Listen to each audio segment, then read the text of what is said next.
Hi everyone. புது வருஷத்துல நம்ம ஸ்டெப் ஒன் பண்ணியிருக்கோம், காலை எடுத்து வச்சிருக்கோம். ஸோ நிறைய பேருக்கு ஒரு சந்தேகம் இருக்கு, ஸ்ட்ரெச்சிங் வந்து மசில்ல தான் நடக்குதா இல்ல டெண்டான்ல நடக்குதா? ஸோ மசில்ல தான் இது நடக்குது.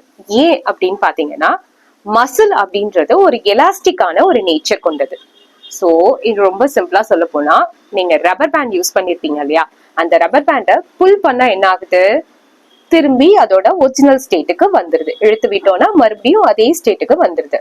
ஸோ வேற டெண்டான் வந்து உங்களோட ஒரு ரொம்ப கடினமான ஒரு ரோப்புன்னு சொல்லலாம், கயிறுன்னு சொல்லலாம்.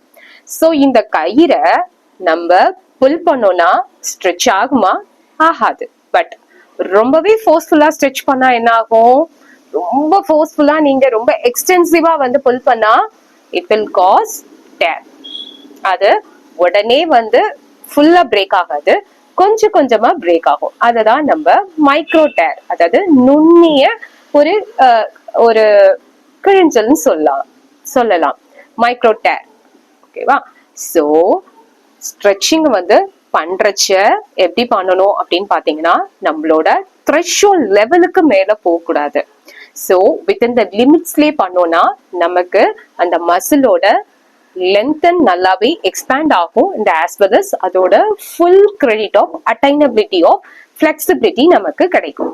ஸோ வேரஸ் ரொம்ப ஓவரா ஸ்ட்ரெச் பண்ணீங்கன்னா என்ன ஆகும், டெண்டான் வந்து டேர் ஆகும். ஸோ அதுதான் உங்களுக்கு causes of micro injury.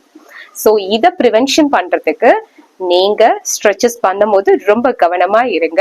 So within the லிமிட்ஸ்லேயே வந்து ஸ்ட்ரெச் பண்ணுங்க அண்ட் அதோட ஃபுல் கிரெடிட்ஸையும் அட்டைன் பண்ணுங்க. So whereas don't pull over stretch of your tendon. It possibly causes what, injury. So injury வேண்டாம், சேஃப் ஜோன்ல பண்ணுங்க. If you want physiotherapy tips, follow me. Thank you.